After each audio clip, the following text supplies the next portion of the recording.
Welcome back to CMR news. వార్తలు చదువుతున్నది మీ చొప్పకు నాగేశ్వరరావు. దర్శి పట్టణంలో గత 31 సంవత్సరాలుగా నమ్మకం మరియు నాణ్యతతో నడపడుతున్న సంస్థ దేవతి వారి jewellery showroom Amrutha Sai gold house and pawn brokers మొదటి వార్షికోత్సవం సందర్భంగా 1 లక్ష మరియు ఆ పైన కొనుగోలు చేసిన వారికి లక్కీ డ్రాలో పాల్గొని ఖచ్చితమైన బహుమతులు గెలుపొందే అవకాశం పొందండి. లక్కీ డ్రాలో గెలిచిన మొదటి 30 మందికి Whirlpool 1.5 ton AC, MI TV 43 inch, double door fridge, single door fridge, 32 inch TV ఇంకా మరెన్నో బహుమతులు ఇవ్వబడను. ఆ పైన గెలుపొందిన వారికి కన్సలేషన్ ప్రైజ్ కింద 1 సంవత్సరం వ్యాలిడిటీతో 2% డిస్కౌంట్ కూపన్ ఇవ్వబడను. గమనిక, ఈ ఆఫర్ తేదీ 19/7/2024 అనగా శుక్రవారం నుంచి 20/10/2024 తేదీ వరకు వర్తించును. లక్కీ డ్రా మా షాప్ యందు 20/10/2024 అనగా ఆదివారం సాయంత్రం 4 గంటలకి తీయబడను. తక్కువ వడ్డీ రేట్లకే తాకట్టు వ్యాపారం.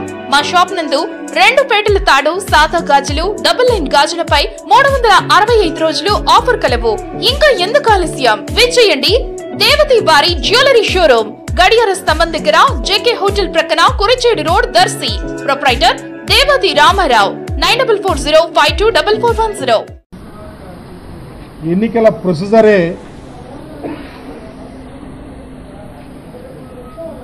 రాజ్యాంగబద్ధంగా జరగాల్సినటువంటి సిస్టాన్ని సరి అయిన క్రమంలో జరిగిందా, అకౌంటబిలిటీ అనేది కనిపిస్తా ఉందా, పార్లమెంటరీ వ్యవస్థలో భారతదేశంలో ఎలక్షన్ కమిషన్ అనేది రాజ్యాంగబద్ధమైనటువంటి సంస్థ. రెస్పాన్సిబిలిటీతో ప్రతి అక్షరాన్ని పరిగణనకు తీసుకొని ఎన్నికల ప్రొసీజర్ని కంప్లీట్ చేయాలి. కానీ పర్టికులర్గా ఆంధ్రప్రదేశ్లో జరిగినటువంటి తీరు, ఎన్నికల ప్రొసీజర్ని కంప్లీట్ చేసే పద్ధతి చాలా అనుమానాలకు తావిస్తుందని చెప్పడానికి అనేకమైన ఉదాహరణలు చెప్పడం జరిగింది.